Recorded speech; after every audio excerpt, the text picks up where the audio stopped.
Thank you, everyone. So I think before I start my presentation, wanted to give like a background of the project. It's more of a project in an academic capacity.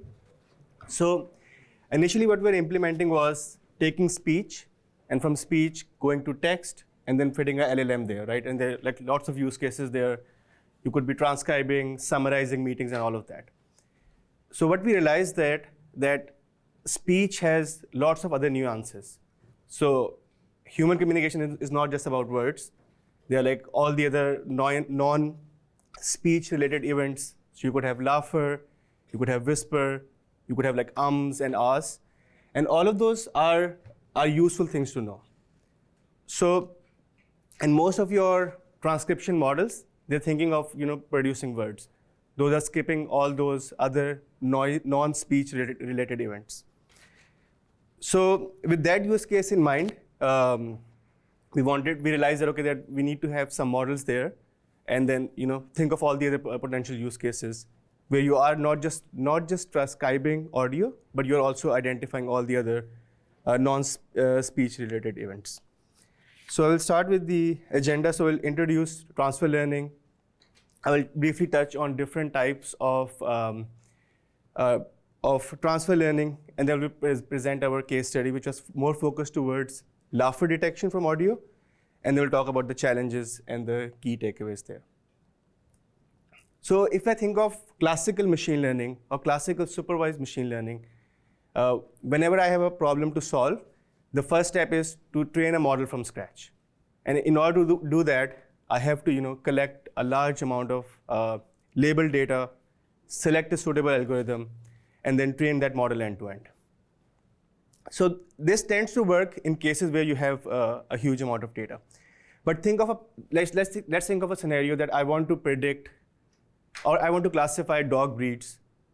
And in order to do that, if I go with a classical supervised way of learning, I would need like hundreds of images per dog breed.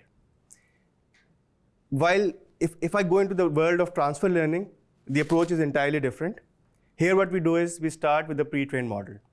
And a pre-trained model here is generally trained on a large volume of diverse data set. So, and that model understands data which is similar to your problem. And what you do there is you either take that model as it is, or you adapt or tune that model on a much smaller task-specific data set and see if that model performs well or not. So I think I just wanted to briefly touch on what are pre-trained models. So pre-trained models, again, are models which are trained on large volumes of data set. So some of your pre-trained models are like ResNets. So these are like residual networks trained on large volume of image data. And they understand images. They understand, okay, images have lots of features, like edges, like texture. So those models have learned those features. Similarly, you have audio models like Hubbard, which is able to predict, or which is able to generate audio just by looking at previous audio windows as well. So these models, they are trained through different strategies. So you have your classical supervised pre-training, where again you're training the model to do some form of classification or regression. While in supervised learning, which is like very popular with your language models, what you're trying to do is you take the input and you're trying to predict part of the input from rest of the input. So if you think of your BERT model, you have a sentence and you're trying to predict some of the mask tokens in that sentence. Similarly with Hubbard, what you're trying to do is you're trying to predict a future audio based on your past audio events. So the whole idea with pre-trained model is they are trained on massive amount of data, and they understand that type of data structure. So they understand, if they're audio models, they understand what type of features exist within audio. If they are language models, they understand what features exist within language. So, so here tried to visualize three main core strategies of transfer learning. So the first one is feature extraction, and whole idea here is that you are taking pre-trained model as it is, so you're not modifying its weights. What you're saying is that this model helps you generate features. So you plug in your data and you get an output which we commonly call as like embeddings, and you use those embeddings as it is in another downstream model. So again, with this design, you keep the model as it is. It's the most simplest design because you don't need a lot of data to fit or to transform the existing model because you're keeping it as it is. It's only the downstream simple neural network you might need to train. On the other extreme, you have fine-tuning, and the idea behind fine-tuning is that you have some volume of task-specific data, and what you want to do is you want to learn, or at least you want your model to continue learning on that task-specific data set. So what you do there is you unfreeze some of the layers within your network, and you only train those layers, or you continue training those layers with your task-specific data set. And even with this design, we tend to go with a very small learning rate, just to ensure that the existing knowledge of model stays as it is, and it doesn't end up losing its existing representations and knowledge. And then something in the middle is, it's primarily implemented with transformers, but the idea here is that you introduce additional weights within your model.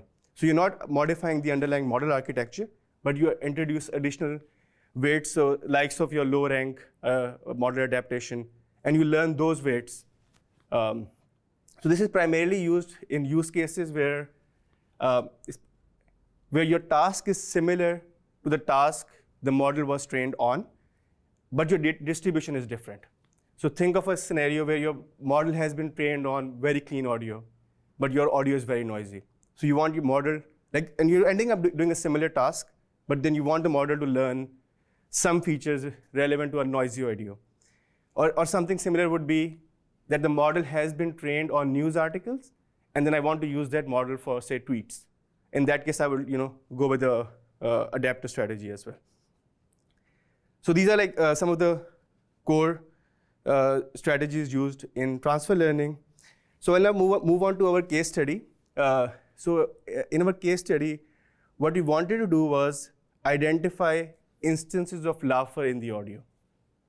And we read a case study, we read a research saying that in managers that introduce humor in quarterly earning meetings, so if your CEO is bringing humor in quarterly earning meetings, market tends to favor or elicit positive reaction for those businesses.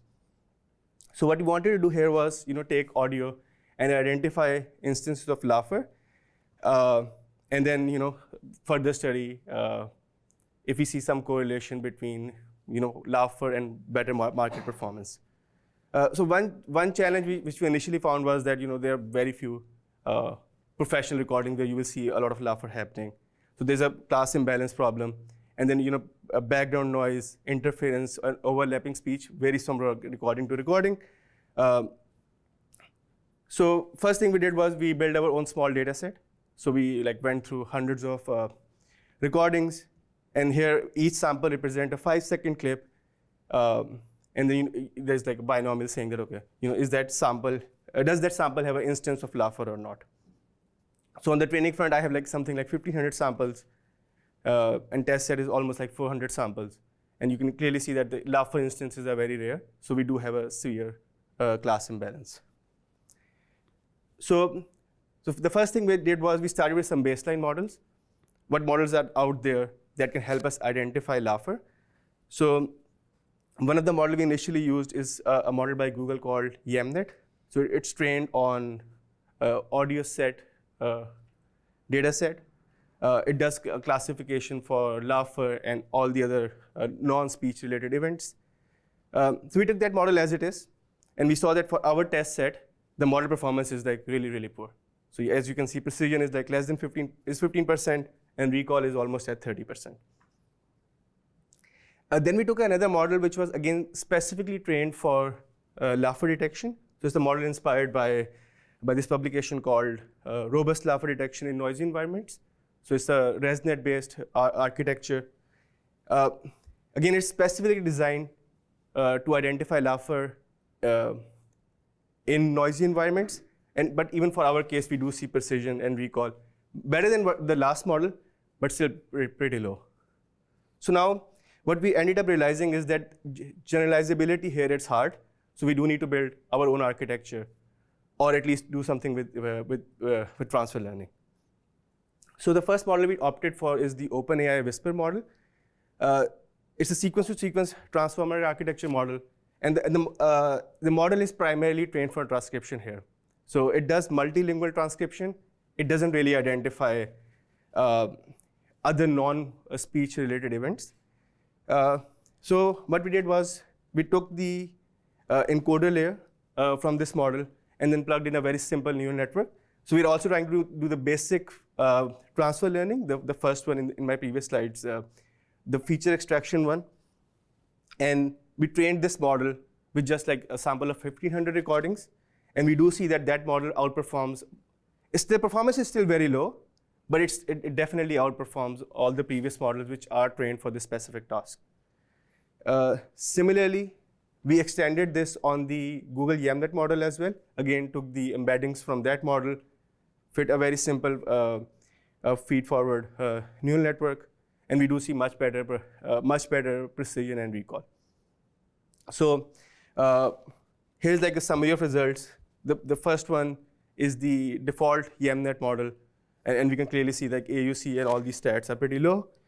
And the most interesting thing for us was that the OpenAI Whisper architecture model, which is not even trained for this task, and it primarily does transcription, has very, very decent performance. So this is still very much in research phase. I think our constraint is still like very small data set. So I'm still talking about like less than 2,000 overall recordings. So what we want to do is we want to kind of scale up in terms of collecting more data and then doing other forms of fine tuning, something like adapters or full fine tuning as well. So I think just moving to my summary. So I think this interesting thing for us was that transfer learning does really work, especially in cases when you have small data. So if you're working on a problem where you don't really have data, just try to figure out, are there any models out there which are trying to do something similar, and can you plug in those models or not? And for our case, as I said earlier, like, Whisper did perform really well, even if it is not trained for that specific task. So if we can fine tune it or adapt it, we do expect it to outperform task-specific models. And then transfer learning has application across all modalities. So it's not just about text or language. You can find it in vision as well as speech as well. So yep, that's about it in terms of my presentation. I will move on to questions now. Thank you.